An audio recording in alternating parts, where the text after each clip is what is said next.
Some of you might have seen this week that the trailer for season 6 of The Chosen dropped.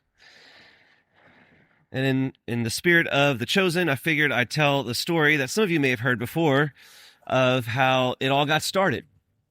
Dallas Jenkins, the creator and director, has told this story in a number of interviews, so there's a good chance a lot of you have heard this before. But anyway, so Dallas Jenkins was not always so well known. Before The Chosen, he was just another guy trying to make his mark in Hollywood, and he really put a lot of effort and a lot of work into one film in particular, and he really was hopeful that this particular film was going to be his break, that he was finally going to make his mark, and that he would be really successful. And so after many, many months of working on this project and finally completing the filming and the production and the editing and all of that, it's finally released at the box office. And it's a total flop, a complete and utter failure. And he's mortified. He's totally embarrassed, and he is confused. How did this happen? He worked so hard, and yet a total failure. And he's searching and searching for answers and looking for someone to blame. And he's even willing to blame himself, but he's not quite sure where it all went wrong. Well, his wife was praying, and in her prayer, she felt like she heard the voice of the Lord in an audible voice. And she felt like the Lord was telling her very clearly that they had to read the story of the feeding of the 5,000. And she felt like the Lord was saying very clearly, quote, "I do impossible math." She wasn't quite sure what that meant yet, but she relayed the message to her husband. And so together they read the story of the feeding of the 5,000, which is what we just read today. They still weren't quite sure what the Lord meant by "I do impossible math." They thought maybe that the Lord was going to somehow make this movie finally a success, even though it flopped at first. But anyway, Dallas still couldn't sleep at night. So he was waking up in the middle of the night and scratching his brain and dissecting every single detail of what he did to get to the production of that film and trying to figure out where it all went wrong. And one morning at 4 a.m., whenever he was working on his computer, he got a Facebook message, which is an odd time to get a Facebook message. Turns out this person was someone that he had never actually met in person, but he had interacted with a few times online. This person also lived in Romania, which is why the time difference explains the 4 a.m. message. And this person, out of the blue, totally unannounced, with no context, simply sends a message on Facebook that says this: "It's not your job to feed the 5,000. Your job is only to bring the loaves and the fish." Dallas Jenkins was totally shocked by this because he and his wife told nobody about their prayer. They told no one that they were reading the story of the 5,000, much less about God's voice, about "I do impossible math." And then all of a sudden, a random person who he'd never really met before sends them this quote with no context: "It's not your job to feed the 5,000. Your job is only to bring the loaves and the fish." And Dallas Jenkins describes that at that moment, he was a changed man.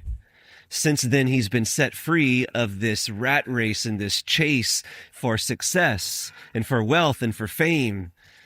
He had all the pressure of the outcome on his shoulders, and he finally let it go and surrendered it to God and said, "Okay, it's not about the outcomes. It's not about the achievements. It's about being faithful to Jesus. It's about making an offering to the Lord. And when we make an offering, even so small as 5 fish and 2 loaves, the Lord will do what he wants, and he might just even multiply it to feed 5,000. That led to him pursuing a new idea. What if he just gave a little offering to the Lord, maybe a little series about Jesus? He had no budget and no production studio. He really had no resources. He just had an idea, and he thought he'd give it a try. He'd make an offering to the Lord. Whether it's a success or not, he was totally free. But he did it. And these years later, now we can see how the Lord has multiplied upon his offering. not for Dallas Jenkins's glory, not for the sake of his honor and wealth, but for the sake of God's glory. Many of you have probably seen The Chosen and have been struck by it, have been impacted. Maybe you've encountered God's love through the film, and it's become a global success. Jesus multiplied his offering for God's glory. So we share that story because this is so relatable to us. We so often put the pressure of outcomes on our shoulders. The pressure is real. We live in a world of comparison. If you're in school, you're constantly evaluated with your grades or in the athletic fields, and you're constantly trying to measure up. If you're in the workplace, you're probably being evaluated by your boss, or at least socially by your coworkers and by your clients, and you're trying to make your mark, to be successful and to be financially stable. Maybe in your family, there's a lot of pressure to be the perfect family or to finally mend the relationships that are kind of not doing so well. There's all these pressures to succeed. All these pressures to have the best outcome. And I'm not saying that outcomes are bad. Sometimes the Lord wants good outcomes. But where we go wrong is whenever we put it all on our shoulders and we cause so much anxiety and we're struck with so much disappointment and discouragement whenever we don't get the outcome we're looking for. And it's like we get it all wrong. Our priorities are all upside down. What if instead we remembered that the point is not about the outcome? The outcomes is not what makes us happy. In fact, happiness comes from faithfulness. When we make an offering to the Lord, then we're free. The Lord will do what he wants with it. It will be for his good if we give it to him. And sometimes he will multiply it in ways that we would have never imagined. We see that very, very clearly in the gospel today. The story of the feeding of the 5,000, but it was a lot more than 5,000. It was 5,000 men plus women and children. So we could probably say 5,000 families. It's a lot of people. The disciples are being very logical, reasonable, and prudent. They noticed a problem. We have a large crowd. The day is drawing to a close, and we don't have any food. So, making a very, really good suggestion to the Lord, why don't we call it a day? Send them home, let them get some food. We can pick this up another time. There's nothing wrong with that first initial suggestion, but Jesus sees an opportunity to reveal his divine glory. And so he presses a little bit. He says, there's no need for them to go away. Give them some food yourselves. And suddenly they realize their limitations. How in the world are they supposed to feed all of these people when all that they have is 5 loaves and 2 fish? And Jesus says, bring them here to me. Jesus wanted them to see their limitation. This was an important piece of the learning and growing process. They had to realize that their offering was actually not enough, but that it became enough when they brought it to Jesus, and that their offering was worthy. That Jesus was setting them free of this stressful burden of how in the world are we going to feed these people? And instead, Jesus says, bring me your offering and I will do the rest.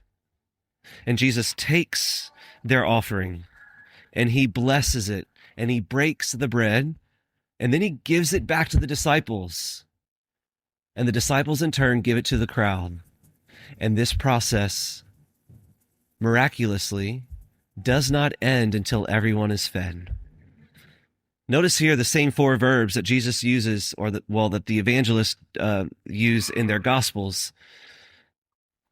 They take the bread, bless the bread, break the bread, and give the bread. That's what happens at the Last Supper, all 4 gospels. In fact, St. Paul uses the same 4 verbs in his letter to the Corinthians when he talks about the Last Supper. If you pay attention at the words, the Eucharistic prayer at the altar at every Mass, we use the same 4 verbs that Jesus took, blessed, broke, and gave the bread. This is all very intentional. Jesus is showing us a pattern that as we bring him ordinary bread, he takes it, blesses it, breaks it, and then gives it back, and it is no longer ordinary bread. It's something totally different. It's heavenly, superabundant bread. It's Jesus' body and his blood given for us. And that same pattern is the pattern of any offering that we give to the Lord. When we come to Mass, we should be offering our whole selves, our lives, all of our resources, all of our worries and doubts, our joys and our sorrows. And Jesus takes it and he blesses it. He may even break it, and then he gives it back to us totally new. Something better, something divine, something filled with grace. And it's the same pattern for our whole life. So I invite you to consider, what are your 5 loaves and 2 fish? What offering is the Lord asking you to make? You may think that you don't have enough. You don't have enough of what it takes. You're not smart enough. You're not athletic enough. You're not popular enough. You're not handsome or beautiful enough. You're not well connected enough. You don't have enough money. You don't have enough energy. You don't have enough time. And the Lord says, give me what you have, and I will multiply it. Not for your glory, but for his.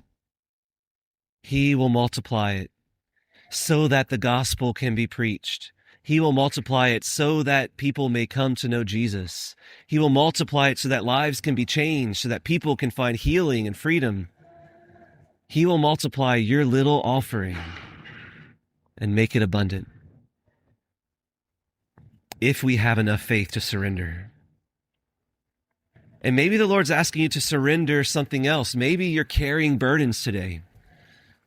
Maybe you're carrying sin that's still unrepentant. Or maybe you're carrying anxiety. Maybe you're worried about the upcoming school year. Maybe you're carrying grief in your heart. You're sad and you don't know why. Maybe you are carrying bitterness because you are struggling to forgive someone that you need to forgive. Whatever you're carrying, even that can be an offering. We make that offering to Christ, and he does something with it, something beautiful, if we have the faith to surrender. So I challenge you today. I challenge you to make this Mass more than just going through the motions. I challenge you to focus, to make your offering. Don't let it go to waste. The Lord has given you 5 loaves and 2 fish, but are you aware of what they are? What if we tonight offered it to Jesus at this altar? And with great faith and trust and surrender, we can open up our eyes. And just as Dallas Jenkins had freedom in his moment of surrender to finally be who he was created to be and to let the Lord do the rest, maybe we can enter into that space. As we make our offering tonight, we give it all to Christ, and we let him do with it what he wants. And maybe, just maybe, he will multiply it 1,000-fold. Amen. Hey guys, thanks again for listening to our podcast.